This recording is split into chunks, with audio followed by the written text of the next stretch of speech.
My parents looked me in the eyes and said, "We know you paid off the $650,000 mortgage, but we're giving the house to your sister as her wedding present." Then, almost casually, they added, "And you're not invited to the party."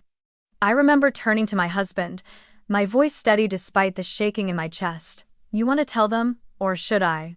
3 days later, my sister's perfect wedding became something no one in our family will ever forget. Have you ever been betrayed by the people who were supposed to love you most? And where are you watching from right now? Hi. My name is Olivia, 32 years old, living downtown in a 2-bedroom apartment bright enough and quiet enough for me to sit with financial spreadsheets until midnight.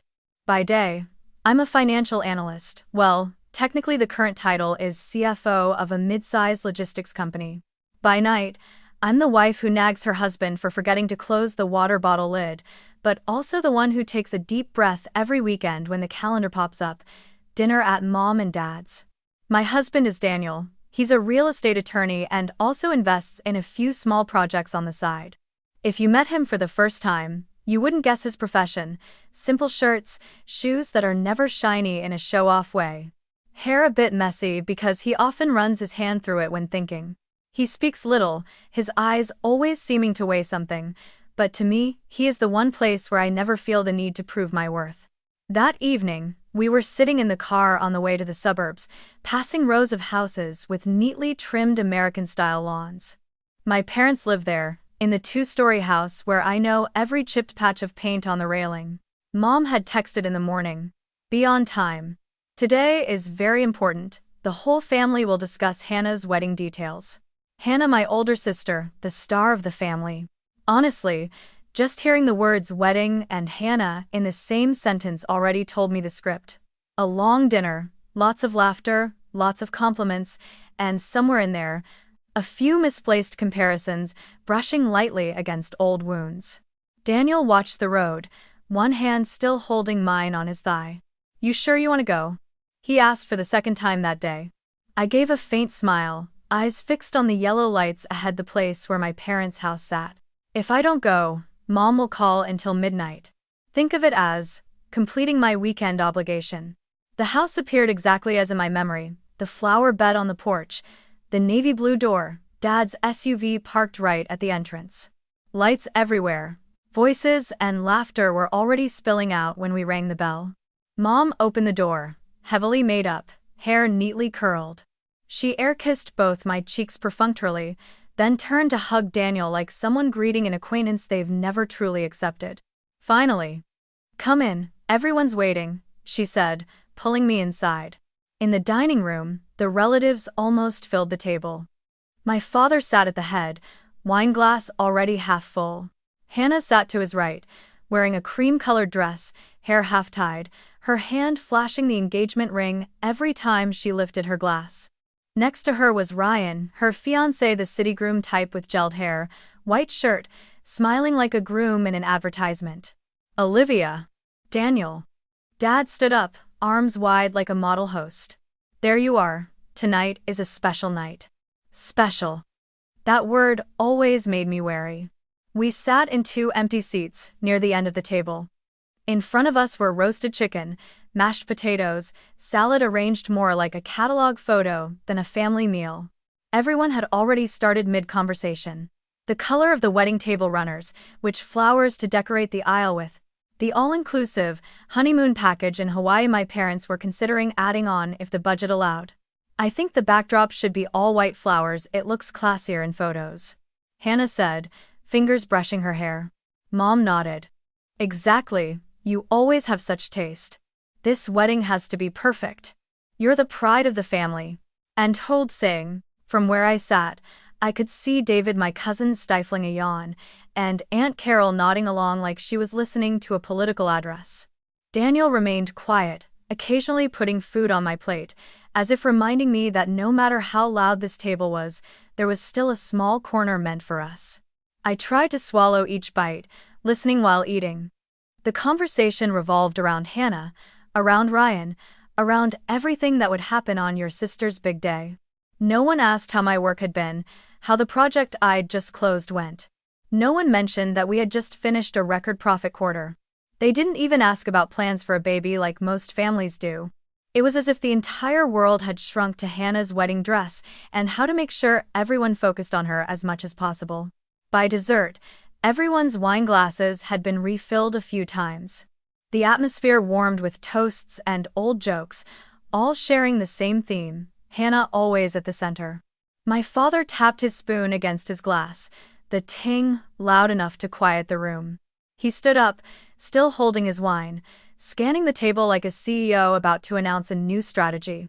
All right, he laughed. Before we move on to the second dessert, your mother and I have an announcement. I put my fork down, a cold intuition running up my spine. Under the table, Daniel tightened his grip on my hand. Dad turned to me, then to Hannah, then addressed the room. As you all know, a few years ago, our family went through a rough time. He began, voice lowering slightly. If it weren't for Olivia, this house might not even be here. For a moment, every eye turned to me. My cheeks warmed not from wine. This was one of the rare times Dad mentioned it in front of others. She paid off the entire mortgage, Dad continued, emphasizing each word. $650,000. Not a small amount. There were a few soft gasps around the table. Hannah raised an eyebrow at me, as if reassessing me under a new light. I couldn't say anything, I just forced a smile. Unsure whether this was the beginning of a thank you, or something else. Mom stood up, placing a hand on Dad's shoulder, picking up the story with the theatrical tone she loved using in front of relatives. And because of that, tonight we want to share another piece of good news. After much thought, we have decided. She turned to Hannah, smiling gently. To gift this house to Hannah and Ryan as a wedding present. For a second, I thought I misheard. The room exploded in applause and wow, glasses clinking loudly. Someone down the table exclaimed, "Oh my God! A whole house as a wedding gift." Another laughed. That's what happens when you're the favorite daughter. Hannah covered her mouth, pretending to be shocked, then beamed. Oh my gosh, I don't know what to say. Thank you, Mom and Dad. Olivia, you're just... She glanced at me, giving that familiar condescendingly warm smile. You're always so thoughtful. Living with aging parents later on will be my responsibility. Mom and Dad always said so. And thank you for watching, and a filament dies. I felt like someone had yanked the chair out from under me. All the air left my lungs in a single beat. I heard someone popping another bottle of wine, chairs scraping. But it all sounded like it was happening in another room. Then my mother, as if afraid the moment wasn't dramatic enough, continued lightly. And, by the way, to keep the family atmosphere peaceful, the wedding will be limited to those who truly support and truly share the joy with the bride and groom. It's certain say help. She turned to us, not avoiding eye contact. So, Olivia, Daniel, we've decided you don't need to come. Rest, don't feel pressured, we can see each other afterward. A brief silence fell thick enough to slice through. I heard a spoon drop onto a plate. No one said anything. No one asked, "What do you mean?" They just watched me, waiting. Like they were observing the reaction of a side character in a play whose ending everyone already knew. I didn't cry. Strange. Given how in the past just hearing Mom say, "Because your sister," was enough to sting my eyes. Not this time. My whole body simply cooled, a dry cold like stepping from sunlight into a freezing air-conditioned room. I looked at my mother's face, calm to the point of frightening. I looked at my father, avoiding my eyes slightly, still forcing that vague smile, as if this made perfect sense. I looked at Hannah, eyes shimmering, not from sympathy, but because she had just been handed another spotlight for her perfect performance. One empty question echoed in my head. What did I do to deserve being excluded from the very house I saved? Under the table, Daniel tightened his grip again. I turned to him. In his eyes there was no surprise, just the silence of someone who had seen this coming, and anger held carefully in place. I took a deep breath, steadying my voice. When I spoke, it came out strangely calm. Do you want to tell them now, or should I? The whole table turned to Daniel. He set his napkin down gently, raised his head, polite as if in a meeting with a difficult client. Not tonight, he said slowly. We're going home. Things will become clear later. The air at the table dipped for a moment, then someone forced a laugh to shift the mood toward dessert. Mom muttered an aha, pretending to be busy cutting cake. No one stopped us. We stood up, gave quick goodbyes to a few relatives, none of whom dared meet my eyes for too long. When the door closed behind us, laughter still spilled from the dining room, distant like it belonged to someone else's house. On the way to the car, the night breeze was chilly. I barely felt it, everything seemed wrapped in a thin fog. All I knew was that I was walking, Daniel beside me, his hand never letting go of mine. The drive back home that night felt longer than usual, even though Daniel barely spoke and I stared out the window as the dark suburbs blurred by. My mind kept circling the same question. How did we get here? How did I become the daughter who could pour $650,000 into my parents' home, only to be told that the gift would be handed to someone else and that I wasn't supportive enough to attend a family wedding? As the headlights washed over the rows of quiet houses, memories slipped in, uninvited but sharp, like old bruises you suddenly press too hard.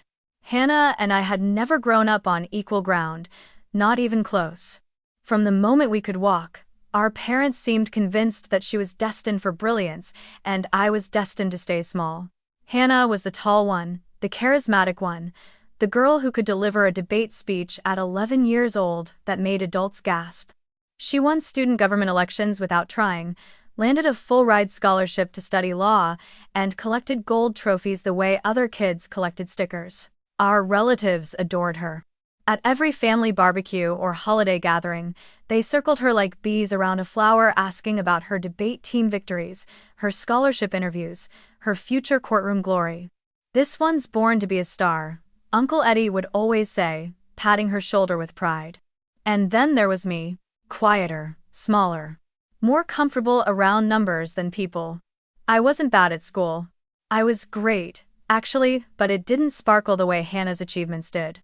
"Liv likes her calculators," they would say, as if it explained why I didn't shine. Or, "She's practical, not flashy." They said it kindly, but kindly can still cut. While Hannah was the pride of every conversation, I was the daughter who was doing fine somewhere in finance. I think, the one who just likes her computers, the one whose quiet nature made me invisible unless they needed something. I still remember the exact moment I learned that hard work without applause is still work, and sometimes it's even stronger. I was 18 when I walked into the financial aid office and signed my first set of student loan documents. My parents had saved nothing for my education, despite years of promising they would. "We're stretched thin," my mother had said. "Hannah's activities cost money, and you're so independent anyway." At the time, I nodded, telling myself that independence was good, that this was a compliment. It wasn't until years later that I understood what it really meant. "You're the one we can rely on to carry your own weight, so we can put everything into your sister." Throughout college and after, I worked. I worked through late nights in the library, through early mornings at internships, through summers when Hannah traveled with college friends, funded partly by gifts from our parents. I graduated early, got my first analyst job, and by 26 I'd made it into a senior finance role at a mid-size company. At 28, I became CFO. When I called my parents to tell them, my mother's reaction was a soft, distracted, "Oh, that's nice, dear. Have you heard Hannah might make partner someday?" Partner in a firm she hadn't even been hired by yet. Then there was Daniel. The first time I brought him home, their smiles wavered. He didn't look like the wealthy son-in-law they expected. He drove an old but well-kept car. He dressed in simple coats, nothing branded, nothing flashy. He wore the same watch for 5 years. But what they failed to see was the discipline behind those choices, the discipline of an investor who understood compound growth, who knew how to build rather than flaunt. "Is his family from money?" my father asked after dinner. "Not is he kind? Or does he treat you well?" "Just that. He seems modest." Mom added the word with gentle disapproval, as if modest equaled inadequate. But Daniel always saw me clearly, even when my own family didn't. He saw the nights I stayed late reviewing spreadsheets, the way my mind connected numbers effortlessly, the compassion I carried even when others didn't deserve it. He saw strength where they only saw silence. He saw value where they saw convenience. My parents, on the other hand, assumed Hannah would marry someone successful, someone on her level, someone with whom they could build a narrative of legacy and tradition. They believed she would inherit the family home one day, a symbolic gesture of continuing the lineage. They even said it out loud sometimes, in front of me, as if I wasn't sitting right there. Hannah will make a wonderful mistress of this house, Mom would say, smoothing the tablecloth as if picturing the future. And Dad would nod and add, Liv will have her own place somewhere in the city with her spreadsheets and her career. It works out perfectly. Perfectly for them. I spent years believing that if I worked hard enough, if I stayed patient enough, someday they would see me. Not my ability to solve their problems. Not my financial stability. Me. But families have patterns, and ours was carved deep. Hannah was the one they invested in emotionally, financially, socially. I was the one they expected to survive on my own, succeed on my own, and sacrifice without question. As Daniel drove us closer to home, the city lights appearing on the horizon, I felt the truth settle in my chest like a cold stone. Nothing that happened at dinner was new. It was the culmination of a lifetime of playing roles they'd assigned us before we even understood what roles were. Hannah, the star. Olivia, the support beam. One shining, one holding everything up. But something shifted that night. Their words, so casual, so entitled, had done more than hurt me. They'd revealed the truth I'd spent years refusing to say out loud. My family never expected me to be part of anything. Only to pay for it. When Daniel finally parked the car, he looked at me gently. You okay? He asked. I nodded, but not because I was fine. I nodded because I finally saw the full story, and I knew this was only the beginning of unraveling it. I wish I could say the house had always been a burden, but the truth is, for a long time, it symbolized something soft and warm to me. Christmas mornings, the smell of cinnamon, the dent in the staircase where Hannah and I used to race each other. That was before I learned that nostalgia is one of the most expensive illusions a person can cling to. It was 3 years ago when the illusion cracked. I was still climbing in my career, Daniel was building his independent practice, and we were finally talking about saving for our own home. We had spreadsheets with plans, projections, down payment targets. It was the first time in years that my life felt like it was unfolding towards something that belonged to us instead of everyone else. It was late, close to midnight, when my phone rang. I remember because Daniel and I were finishing up a small celebratory dinner at home after he won a tough case. My mother's name flashed on the screen. At that hour, it could only mean bad news. Her voice was trembling before she even finished saying hello. Liv. Are you awake? It wasn't really a question. She was crying. Not soft crying, real, panicked sobs that instantly knotted my stomach. Your father, the house, we're behind on the mortgage. She choked out. They're threatening foreclosure. I remember standing there, frozen, the fork still in my hand. She spilled everything in a rush. Dad had a major downturn at work. His hours were cut. Some investments he'd bragged about had collapsed, and they were months behind on payments. They had ignored letters, ignored calls, and now a final notice had arrived. We could lose everything, Olivia, she cried. The home you grew up in, your memories, your childhood, it'll all be gone. She knew exactly which strings to pull, and she pulled them hard. I didn't speak for several seconds. My throat felt tight. I knew the responsible thing for any adult would be to tell them to meet with a financial counselor, talk to the bank, negotiate, restructure. But I also knew my parents, they didn't want solutions, they wanted rescue. Mom. I began slowly. Why didn't you tell me earlier? Her voice cracked into something sharp. Because we didn't want you to think we failed. And we thought we could fix it. But we can't. Then came the blow that always pierced deeper than it should have. Sweetheart, this is our home. Your home. You don't want to lose it, do you? Those words did what they were designed to do. They twisted my guilt and my memories into something that felt like obligation. After she hung up, I stood there staring at the wall until Daniel came over and gently took the phone from my hand. What happened? He asked.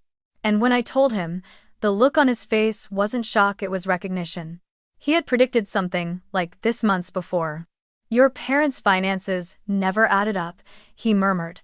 A house this expensive with their income? It was only a matter of time. But he didn't say it with judgment. He said it with the calm of someone who had seen financial crash victims again and again in his field. We sat at the dining table, the celebratory dishes still half full between us, but the mood felt like we were suddenly sitting in the aftermath of a storm. "They want me to help," I whispered. "Not just advice. Actual money." Daniel sighed, not with annoyance, but with the heaviness of someone who understood exactly what this meant. "How much are they behind?" he asked. When we looked at the documents they later sent, the numbers made my stomach twist. They weren't just a little behind, they were about to drown. I had savings. So did Daniel. Enough for a down payment on a comfortable condo. Enough to finally leave renting behind.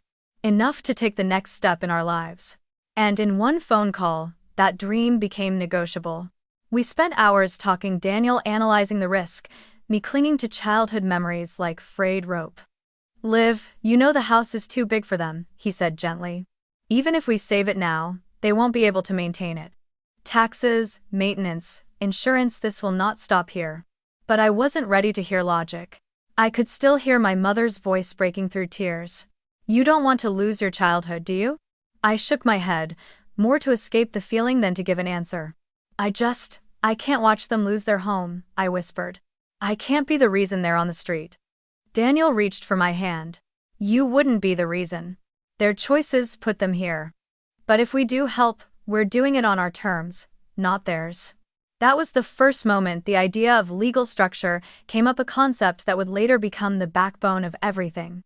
Daniel leaned back, thinking, if we're going to pour that much money into a property that isn't ours, then legally, it has to be ours. At least structurally.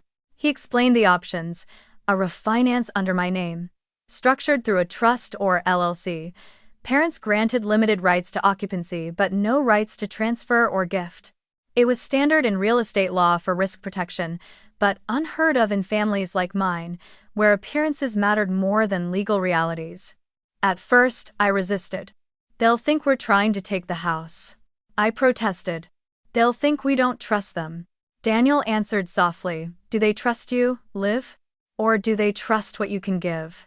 That question stayed with me long after we agreed on a plan. The next week, I sat across from my parents at their kitchen table, the same table we had sat at during birthdays and holiday breakfasts, and told them I would help. My mother burst into tears again, relief flooding her face. My father squeezed my shoulder in what he thought was gratitude. "We knew we could count on you," he said. "Not thank you. Just that." We didn't tell them the legal details. Daniel handled the paperwork. I signed what he gave me, trusting him, believing fully that we were just doing the responsible thing. In my mind, I wasn't taking ownership. I was saving history, saving memories, saving the family. I didn't know that the money I poured into that house would one day be twisted into a gift they'd claim credit for. I didn't know that the sacrifice meant to hold us together would someday be the excuse they used to cut me out. And I certainly didn't know that 3 years later, they would stand in front of a room full of people, raise their glasses, and give away the home I had saved. As if I never mattered at all. Looking back, the strangest part wasn't the money itself. It was how quickly sacrifice became routine. How easily the extraordinary became expected. After the refinance went through, after Daniel structured everything into the LLC and trust, after the signatures and stamps and notarized pages, we slipped into a rhythm that felt strangely similar to the one my parents had lived their entire lives, pretending everything was normal. They acted as if nothing had changed. As if their home had not been on the brink of auction. As if my bank account hadn't just absorbed a $650,000 hit that would take most people decades to recover from. At first, I didn't even mind the monthly payments. Daniel and I sat together every first week of the month, 2 laptops open, a pot of coffee between us, transferring funds, reviewing amortizations, adjusting cash flow. We told ourselves it was temporary. A few years, maybe. Just until Dad stabilized at work. Just until the market recovered. Just until something. The human mind is skilled at inventing hope to justify pain. But as months turned into years, the weight grew. Every check we wrote, every payment we automated, every interest charge on the statement was a reminder of a future Daniel, and I had quietly pushed aside. We lived in a small one-bedroom near downtown, modern enough to look intentional but cramped enough to remind us every day that it wasn't meant to be permanent. We had been saving for a home of our own, a place with sunlight, space for a small office, maybe a patio large enough for Daniel to grill on weekends. That dream became a tab at the bottom of my spreadsheet, one labeled someday, buried underneath columns tracking my parents' mortgage schedule. We postponed everything without ever saying it out loud. We didn't buy the condo we loved, an airy two-bedroom with a view of the river, because the down payment we'd saved was now rooted inside my parents' walls. We didn't start trying for a baby, not because we didn't want to, but because Daniel had run the math and concluded that we needed more liquidity before committing to something so big. We should give ourselves stability first, he'd said gently, and I'd agreed, though the truth was harsher. How could we build a family when we were already financially responsible for one that wasn't ours? Daniel even stepped away from a promising investment deal, a boutique apartment complex he dreamed of flipping, because we couldn't afford the risk. I remember him closing his laptop one night after reviewing the numbers, his shoulders sagging in a way I'd never seen. "It's not the right time," he said. "We're stretched thin, Liv." I apologized. "I shouldn't have, but I did." And he shook his head, reassuring me. "This isn't your fault, it's just where we are." But somewhere deep inside, I felt the guilt anyway. What stung the most wasn't the financial strain, it was the silence around it. My parents never acknowledged the sacrifice we made. Not once. Not with a thank you, not with a gesture, not even with a softened tone. If anything, the more Daniel and I gave, the more they expected. Anytime I expressed stress about money or mentioned how tight things were, Mom would sigh impatiently. "You're young," she'd say. "You'll bounce back." If Daniel brought up the topic of responsibility or fairness, Dad would wave a dismissive hand. "It's just money. Family should help each other. Olivia's stable. Hannah still has school expenses." Stable. That word became a convenient excuse to siphon off our future. Every time they said it, I felt smaller. As if my stability meant I no longer deserved care. As if success was a resource to be mined, not a life to be lived. Even Hannah chimed in sometimes, though she didn't understand half the situation. "Liv, you're good with money, you'll figure it out," she'd say breezily before showing off her new designer bag, the kind she bought on a salary she didn't entirely earn without parental help. The first real crack inside me appeared one night when Daniel had gone to sleep early, exhausted from a 12-hour day, and I sat at the dining table, scrolling through our bank statements. I saw the total we had poured into my parents' home: principal, interest, taxes, insurance. The number was staggering. My stomach clenched. That money could have been our home, our nursery, our second investment property, our foundation. Instead, it was an invisible tribute paid monthly to a past that demanded permanence. I remember whispering to myself, "What are we doing?" Not out of anger, but out of heartbreak. Because I could feel something slipping away, not just our savings, but pieces of my identity. The Olivia who dreamed boldly. The Olivia who planned for her future. The Olivia who believed family meant safety. She was being replaced with a version who constantly apologized, who over-explained, who swallowed resentment with a smile. But even then, despite the exhaustion, despite the imbalance, despite the growing ache in my chest, I still told myself, "It's worth it. I'm protecting our family's home." I clung to that belief like a lifeline. I told myself that love was measured by sacrifice, that patience was the price of being the responsible one. I didn't yet understand the truth. Sacrifice without boundaries is not love, it's self-erasure. And I had been erasing myself for so long I didn't even notice it happening. When Daniel and I got home that night, the silence followed us inside like a shadow. Not the peaceful kind of silence, the kind that feels weighted, dense, tight around the ribs. I closed the door gently behind us, as if noise itself might cause the fragile pieces of me to crack further. I wasn't crying. I hadn't cried at the table, and I didn't cry in the car. My body felt past the point of tears, as if some internal switch had flipped and locked everything in place. I moved through the living room slowly, touching the back of the couch, the corner of our dining table, grounding myself with the small, ordinary things that still belonged to me. Things that no one could gift away. Daniel stood by the kitchen counter, watching me with the kind of carefulness that comes from loving someone who has just had their world tilted. "Sit," he said softly, pulling out a chair. I obeyed, not because I was fragile but because moving felt pointless. My mind kept replaying the dinner like a cruel loop, my father raising his glass, my mother's flat tone, Hannah's delighted smile. The applause. The wave of congratulations. And the words that had landed like a punch, "You're not invited." As if my absence made the celebration smoother, as if cutting me out was an act of peacekeeping. I pressed my palms against my eyes, not to cry but to stop the dizziness. What did I do wrong? The question escaped without permission. My voice barely sounded like mine. I paid the mortgage. I helped them. And somehow, I'm the problem? Daniel didn't interrupt. He waited until I lowered my hands before he spoke. "Liv," he said gently. "You didn't do anything wrong. They're taking advantage of you. They've been taking advantage of you for years." The words stung because they were true, and because part of me had always known it. But knowing and accepting are different things. And accepting it meant acknowledging that the people I called family had never really seen me, only what I could provide. Daniel exhaled slowly, then walked to the cabinet where we kept important documents.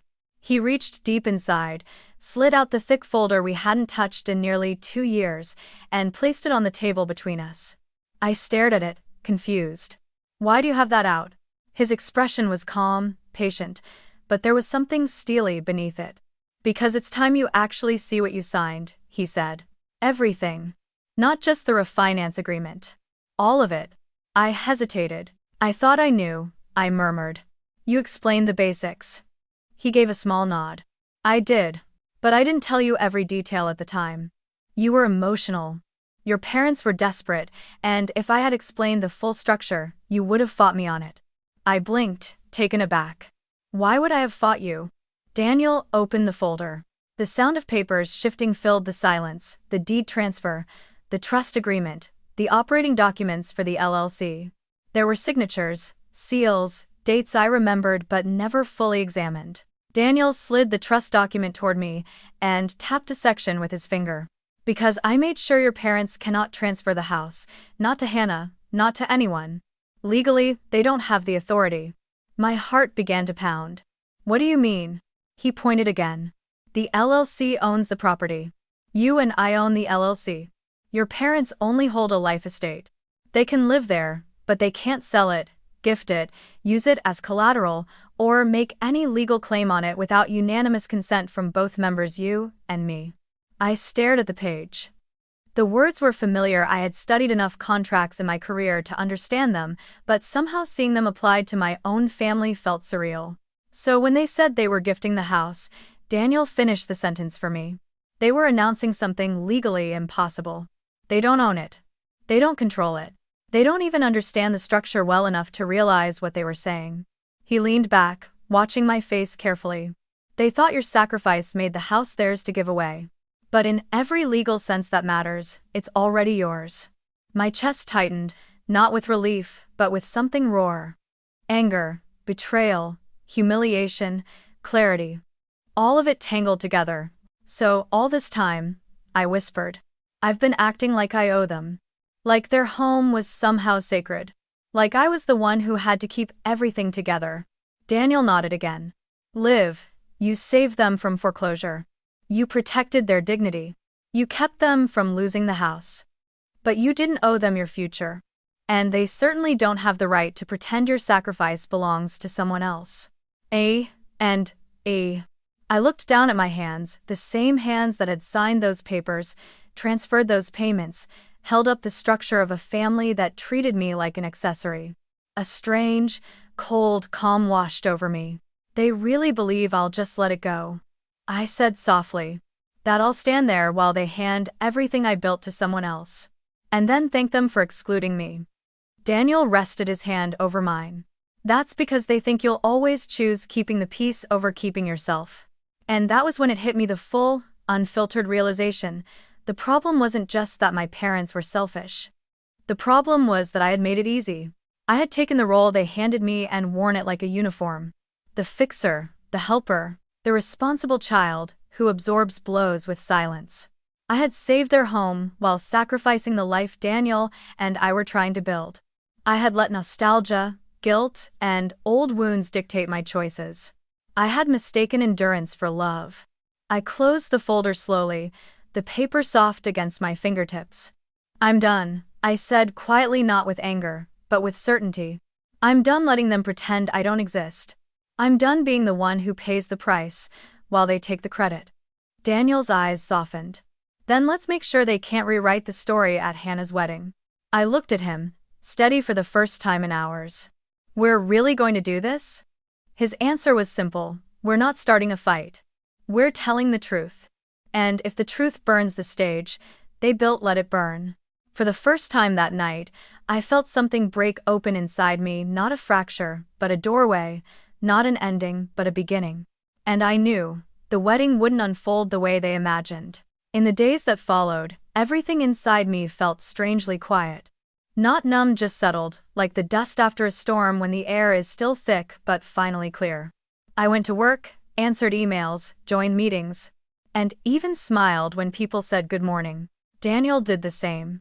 But beneath the ordinary rhythm of our days, something steady and deliberate was forming between us, an unspoken agreement that what had happened could not stay buried under politeness.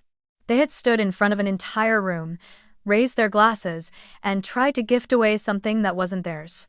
And more than that, they believed I would swallow it the way I always had. That assumption, more than the betrayal itself, was what finally killed whatever illusions I had left. The first crack in the facade came from an unexpected source, a cousin, Grace. She was one of the few people in the family who had ever pulled me aside during gatherings to whisper, "You deserve better," or, "I don't know how you stay so patient." She had always been careful, always watching the dynamics unfold even when she didn't dare speak openly. 2 days after the disastrous dinner, she texted me a long message, followed quickly by a slideshow attachment. "I thought you might want to see this before they show it at the wedding," she wrote. At first, I hesitated to open it. I wasn't sure if I was ready to see more of my parents' theatrics. But curiosity and that new, cold clarity inside me won. The slideshow was exactly what I expected, and yet somehow worse. It painted Hannah as the savior of the family home, the future guardian of our legacy, as one slide put it. There were photos of the house, staged like a real estate listing, captioned with phrases like "the house gifted with love" and a symbol of Hannah's leadership and devotion. Another slide showed old family photos, framing Hannah in the center of every moment, while I was cropped at the edges or missing entirely. I stared at it, not hurt but amazed. They weren't just rewriting history, they were producing a romanticized documentary to present to 300 guests as gospel truth. Grace added a final message, "I know they're being unfair. I'm sorry, Liv. If you need anything at the wedding, just tell me." Her words were small but genuine. And they mattered, not because they changed anything, but because they proved someone else had seen the truth all along. Daniel read the messages over my shoulder, then kissed the side of my forehead softly. "They're digging their own grave," he murmured. "All we have to do is show the truth." That evening, we sat down with the folder again. This time, I didn't feel overwhelmed or confused. I felt prepared. Daniel contacted one of his law partners, a real estate specialist named Marin, who reviewed the documents with sharp, clinical efficiency. Hearing her confirm the structure Daniel built only solidified my resolve. "Legally," she said, "your parents can't misrepresent ownership of the property, especially not publicly. If they continue making claims, they open themselves up to liability." She spoke in the calm, matter-of-fact tone lawyers use when laying out inevitable consequences. And for the first time, I felt protected not by family, but by clarity. Daniel drafted a formal notice with Marin's help. It was concise, precise, and devastating in its simplicity. The property is owned by an LLC, not the parents. The members of the LLC, Daniel and me, hold all decision-making rights. Any event on the property requires the owner's consent. Any attempt to transfer or gift the property without authorization is legally void. Misrepresenting ownership verbally or publicly could result in legal action. Daniel looked at me after printing it out, arching a brow. "If you want, we can use this as leverage. Or we can simply let the truth speak for itself at the right moment. I considered the pages carefully. I don't want revenge, I said slowly. I don't want to humiliate them. I just want this narrative to stop. I want them to understand I'm not invisible. Daniel nodded. Then we speak with facts, not anger. Over the next few days, we organized everything: documents, timelines, payment records, mortgage statements. Daniel even created a short, clean presentation summarizing the financial history of the house. It wasn't dramatic, it wasn't emotional. It was just the truth. And, somehow, the truth felt heavier than any accusation could have been.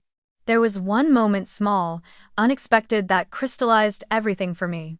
I was printing backup copies of the paperwork in our office when I caught my reflection in the glass cabinet. Tired eyes, steady posture, a thin line of determination across my face. For years, I had equated strength with silence, with absorbing hurt instead of confronting it.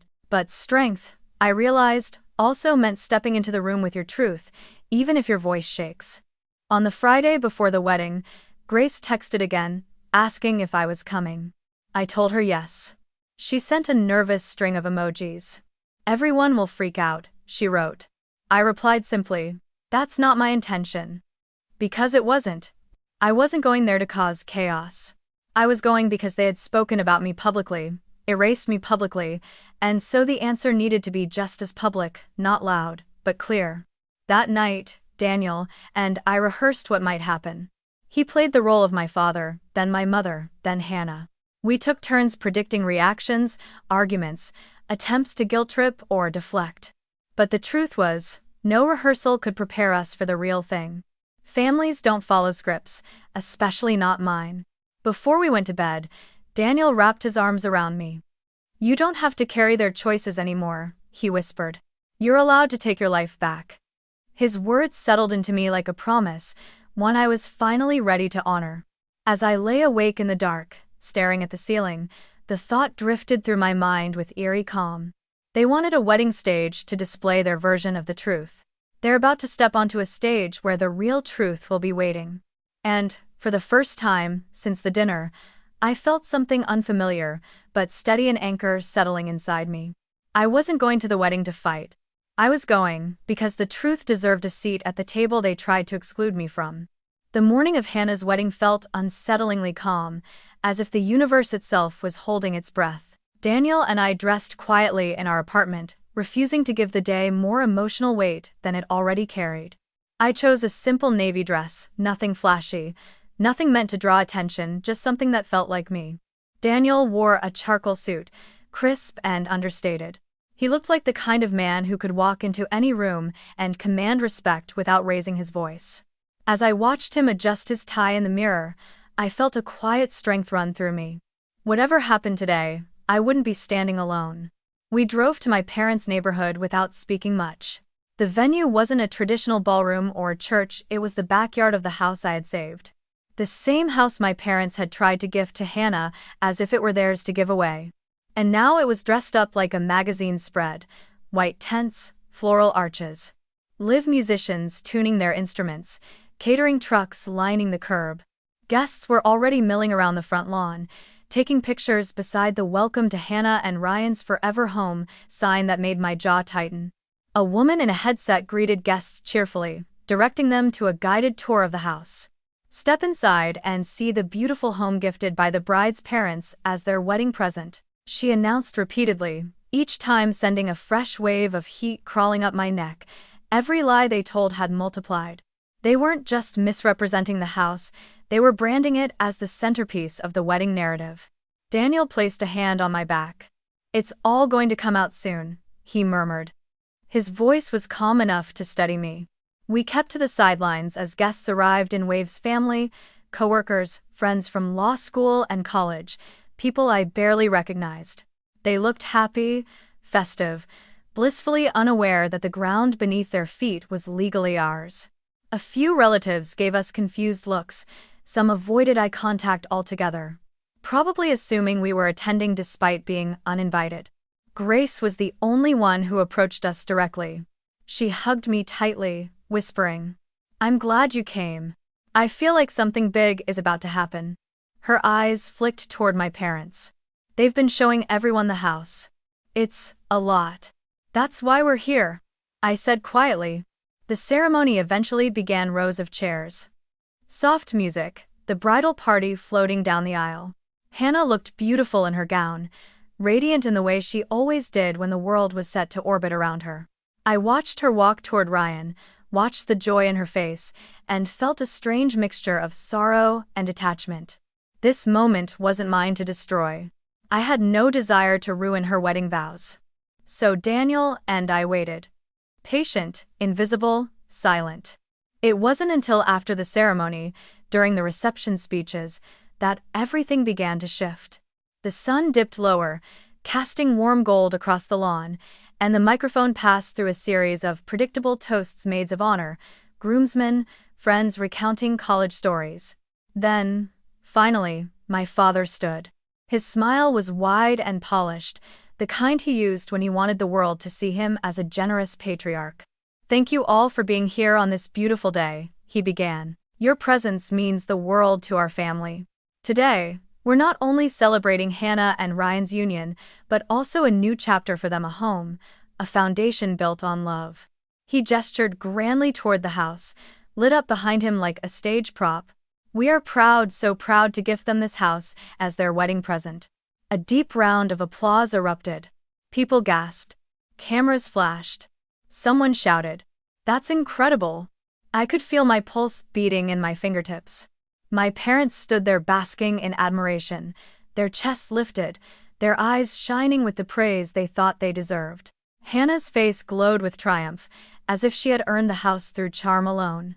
And then Daniel stepped forward. Not abruptly. Not with hostility. He simply walked toward the microphone with the calm authority of someone who had spent years in courtrooms. My father blinked in confusion as Daniel gently signaled to the wedding coordinator to pause the music. The murmurs began immediately. A wave of whispers rippled through the guests. Daniel's voice, when he spoke, was even and courteous.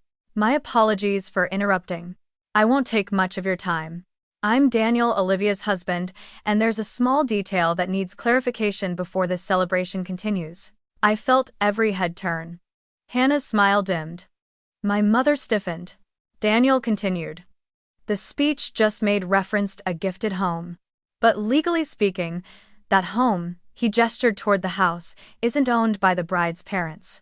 And it cannot be gifted." A hush fell over the crowd. Someone let out a confused, nervous laugh. With practiced precision, Daniel clicked a remote tucked in his pocket. The projector behind him lit up, displaying the first slide from our prepared presentation: the deed, the LLC name, the signatures, the filing date. Gasps echoed across the lawn. Daniel's voice remained calm. 3 years ago, when the house was at risk of foreclosure, my wife, Olivia, refinanced the full mortgage $650,000 through a legal structure that transferred ownership to an LLC she and I control. Her parents were granted a life estate but no ownership, no rights of transfer, and no authority to gift the property. My father's face drained of color. My mother's hands trembled. Hannah's jaw fell open. I stepped forward, then not to attack, but to anchor the truth. My parents told everyone this house was theirs to give. I said, my voice steady, amplified through the microphone. But the house legally belongs to Daniel and me. That means, I paused, letting silence settle over the crowd, that today's wedding is being held in a home owned by the people who were not invited. The crowd erupted not loudly, but sharply, like a pressure valve releasing. People whispered. Some stared at my parents in disbelief. Aunts exchanged scandalized looks. Uncles murmured curses under their breath. The band members shifted awkwardly. Even the caterers froze. Ryan's parents looked furious. His mother stood abruptly. "Is this true?" she demanded at Hannah. "You told us your parents were giving you this house." Ryan's father shook his head, appalled. "We made financial decisions based on that claim. How could you misrepresent something so serious?"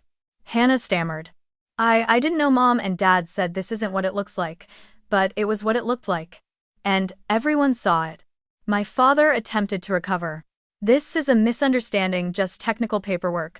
Spiritually, the house is Daniel cut in gently. Legally, sir, the paperwork is the reality. My mother tried to intervene next, but her voice cracked. We only wanted to honor Hannah. This was supposed to be symbolic. This is humiliating. I looked at her steadily. The truth shouldn't humiliate anyone unless there's something to hide. A few guests gasped at that. Grace covered her mouth in a mixture of shock and vindication. The atmosphere shifted from celebration to tribunal. Guests questioned, opinions flew, judgments formed. And through all the chaos, Daniel's hand found mine steady, grounding, sure. We didn't argue. We didn't shout. We didn't accuse. We simply told the truth. And the truth burned through the fantasy my parents had built, leaving nowhere for them or their lies to hide. After a long, tense pause, Daniel whispered to me, we should go. And so, with every eye still on us, we turned and walked away calm, unshaken, and done. We didn't need to stay and watch what came next. The truth would take care of the rest. The moment Daniel and I stepped away from the microphone, the wedding lawn felt like it had been split into two realities.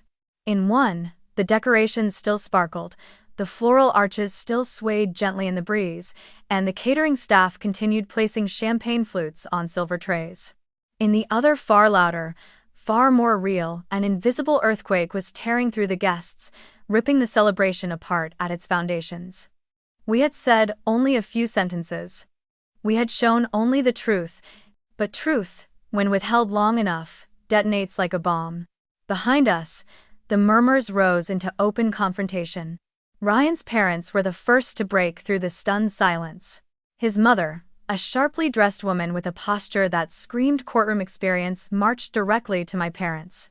Explain, she demanded, her voice cutting through the air like a blade. Is it true? Because your own son-in-law just presented legally binding documents in front of 300 people. My father stammered something about misunderstandings, technicalities, and symbolic gifts. But the performance that usually charmed relatives wasn't working on a woman who had built her reputation on spotting lies. Ryan's father joined in, his face darkening. Did you tell us this house was yours? Did you claim you were gifting it to them? My mother tried to smooth things over with her usual airy tone, but it cracked under pressure. It's still their home, she insisted. We meant it from the heart. Just because the paperwork is complicated doesn't mean the gesture isn't real. That sentence, the paperwork is complicated, made several guests snort or whisper. Complicated was what people said when they were cornered. Nearby, Hannah was spiraling. She stood frozen for a moment, staring at the projected documents, her bridal makeup trembling at the edges of her expression. Then she rushed toward my parents with panic sharp enough to cut glass. Tell me this isn't happening, she hissed. You said this house would be mine. You told me I'd move in after the honeymoon. You promised. Her voice cracked so loudly that several guests turned to look. My mother grabbed her daughter's hands. Sweetheart, calm down. But Hannah yanked them away. Calm down? Mom, you humiliated me. You made me look like some delusional brat bragging about a house that isn't ours. Her voice grew louder, piercing through the crowd. She looked toward Ryan's family, her face crumpling. They think we lied. They think I lied. Ryan himself stood nearby, torn between consoling his bride and confronting the chaos around him. He ran a hand through his hair, exhaling sharply. Hannah, did you know any of this? She shook her head frantically. No, they told me it was ours. I didn't ask for proof, I trusted them. Ryan's mother rubbed her temples. And that is the problem, she muttered. The guests, oh, the guests. They formed small clusters, whispering harshly, recounting what they'd heard, replaying the slideshow that now looked like a parody. $650,000? Someone murmured. She paid all that and wasn't invited to the wedding? Another whispered, I can't believe they tried to gift away a house they don't own. Who does that? Gossip spread like wildfire, the kind that doesn't fade by Monday morning but sticks to people for years. My parents, cornered and increasingly desperate, tried to regain control. My father stepped forward again, raising his hands as if he could calm an angry sea. Everyone, please. This is a misunderstanding. Olivia took things too literally. That sentence set off a chorus of disbelieving gasps. I didn't turn back, but I could practically feel the fury begin to take shape behind us. Someone muttered, "She saved your home," with enough contempt to slice through the air. One of my aunts, usually the loudest cheerleader of Hannah's, spoke next, her voice dripping with shock. "Wait, you're saying Olivia is at fault? She's the one who kept this house afloat." That single comment broke the wall of silence. Suddenly, relatives who had spent years ignoring my sacrifices began connecting dots. My uncle shook his head. "All those years she was paying, and you didn't even thank her?" Another relative whispered, "They used her." Someone else added, "And then disinvited her? Lord, have mercy." My mother's voice rose, brittle and defensive. "You don't know what Olivia is like. She has always been too sensitive." Daniel's voice cut cleanly through that accusation, even though he wasn't standing near her. "Setting boundaries isn't sensitivity, it's self-respect." Even from where we stood, that sentence hit them like a slap. As the arguments intensified behind us, I kept walking slowly toward the edge of the yard. Daniel walked beside me, his presence as grounding as gravity itself. He didn't rush me, he didn't look back. He simply stayed near, steady and assured. I heard my name mentioned dozens of times, some with sympathy, some with disbelief, some with anger on my behalf. It was strange, hearing them speak truths I had lived for years, truths no one had cared to acknowledge until now. But I didn't feel vindicated. I felt tired. Deeply, profoundly tired. We reached the gate just as Ryan's parents made their final declaration. "Whether the wedding continues or not," Ryan's father said sharply, "we will be discussing this matter privately. There are implications, financial, legal, and ethical, that cannot be ignored." The word ethical hung in the air like smoke. My mother sobbed. My father rubbed his forehead, as if the entire disaster had ambushed him personally rather than been of his own making. Then, just before Daniel opened the gate for us, I heard my mother's voice break through the chaos, trembling with fury and humiliation. "She ruined the wedding," she cried. "Olivia ruined everything." My footsteps paused for half a second. Not because her accusation hurt, but because it revealed her truth. That was all she ever saw me as. The problem, the disruption, the inconvenience that kept refusing to disappear. She still didn't understand. I wasn't the one who had ruined the wedding. The truth had. Daniel sensed the momentary hesitation and touched my elbow lightly. "Don't look back," he whispered. "They already showed you who they are." I nodded once, and kept moving. We stepped out onto the quiet street, while the chaos continued behind us. Raised voices, frantic whispers, someone crying, someone yelling. The DJ awkwardly lowering the music volume while trying to decide whether to keep playing. We didn't need to see the implosion to know how deep it went. Once a lie of that scale collapses, it doesn't stop halfway. It brings everything down with it: relationships, trust, reputations. As we walked toward the car, the cool air hit my skin like a cleansing wave. For the first time in years, I felt something I couldn't name at first, something unfamiliar, yet unmistakably freeing. Relief. Not from revenge, not from triumph, but from release. I had finally put down a weight that was never mine to carry. Daniel opened the car door for me. "It's over," he said gently. "Not the wedding, the part of your life where you were expected to carry the blame for their choices." I slipped into the seat, inhaling deeply. "Then, let it be over," I whispered. Behind us, the wedding was crumbling. Ahead of us, something else was beginning. 3 months passed before anyone in my family tried to speak to me again. Not because they didn't have anything to say, there was plenty to say, but because everything that happened at the wedding left them too stunned, too embarrassed, and too fractured to even attempt damage control. The house that had once been their pride, my parents' symbol of stability, Hannah's impending forever home, had become a monument to their deceit. Everyone in the family knew the truth now. Everyone in the neighborhood had heard pieces of the chaos. Even people who weren't at the wedding had seen videos circulating privately among relatives. You can't put a lid back on that kind of eruption. Daniel and I didn't chase updates. We didn't monitor the fallout. We simply lived. For the first time in years, our lives belonged to us. Mornings were slow and peaceful. Evenings were filled with quiet dinners, small joys, and conversations about our future without anyone else's weight pulling us down. It felt strange at first. Lightness is unfamiliar when you've spent most of your life carrying the emotional luggage of others. But eventually, I grew into the quiet. Then, sometime, in the middle of spring, Grace reached out. She sent a simple message. "You should know what's happening." And slowly, the pieces of the aftermath began to arrive. My parents were living under a kind of social pressure they had never experienced before. Their closest friends had turned distant, uncomfortable with being associated with what everyone was calling the wedding disaster.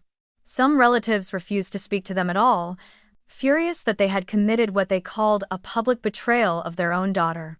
And though my parents tried to redefine the narrative, claiming misunderstanding, exaggeration, legal confusion, no one believed them. Not after the slideshow. Not after Daniel's calm explanation. Not after their own panicked contradictions in front of everyone. The damage was done. As for Hannah and Ryan, things were complicated. Grace told me they postponed their honeymoon indefinitely.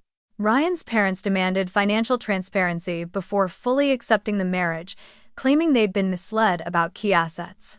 They pressured Hannah and Ryan to sign a premarital-style agreement retroactively, something that caused shouting matches heard by neighbors. Hannah was furious, not just at her parents, but at herself.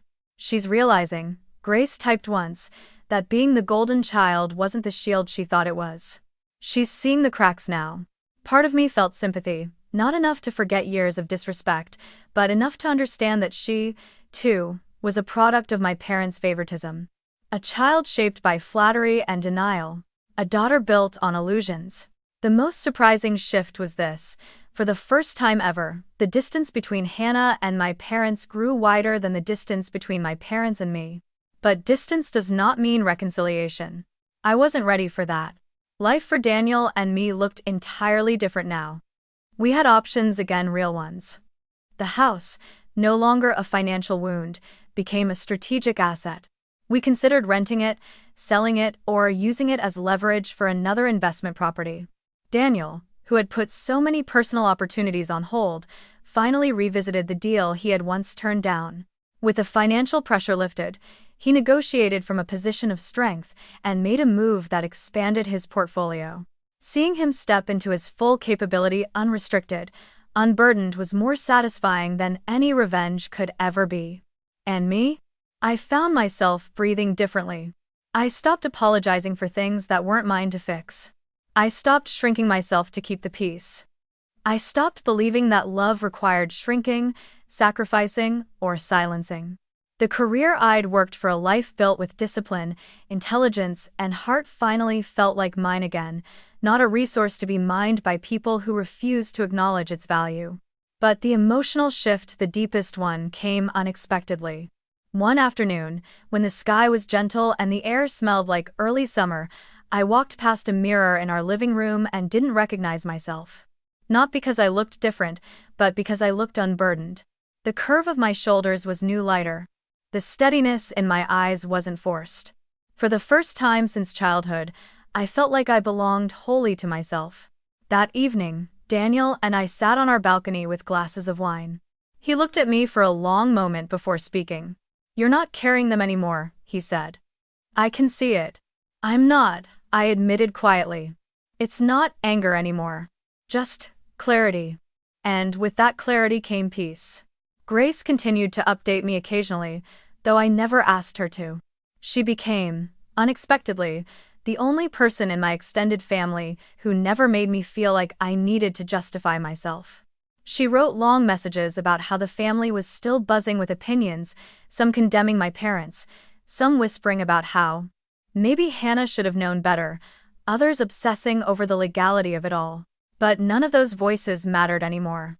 Not really. What mattered was that I had stepped out of the role they had written for me. I wasn't their fixer. I wasn't their silence. I wasn't their financial safety net. I wasn't the invisible daughter anymore. Months later, my father sent a message. Short, blunt, awkwardly formal. "We should talk." I didn't respond. Not out of anger, but out of self-preservation. My mother tried next, leaving a voicemail filled with guilt-laced nostalgia. "We miss you. We didn't mean to hurt you. Families make mistakes. But I had learned to hear the difference between regret and accountability. And she wasn't offering the latter. As for Hannah, she sent a text that began with, "I didn't know," and ended with, "But I hope someday we can talk." I read it. I didn't delete it. But I didn't reply either. Healing is not the same as returning.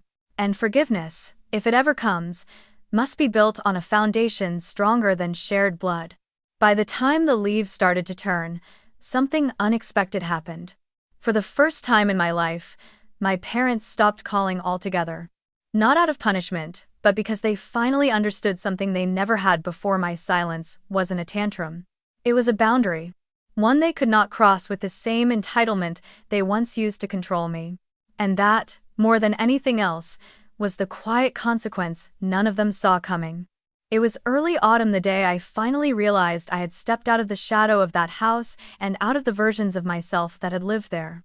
Daniel and I were sitting in the living room of our new home, a place we chose together, free from obligation and free from the weight of anyone else's expectations. Sunlight streamed through the windows in a soft gold, catching on the edges of framed photos, books, and plants, objects that held no past trauma, no tangled history, no silent debts. Just us. Just our life. Our choices. Our future.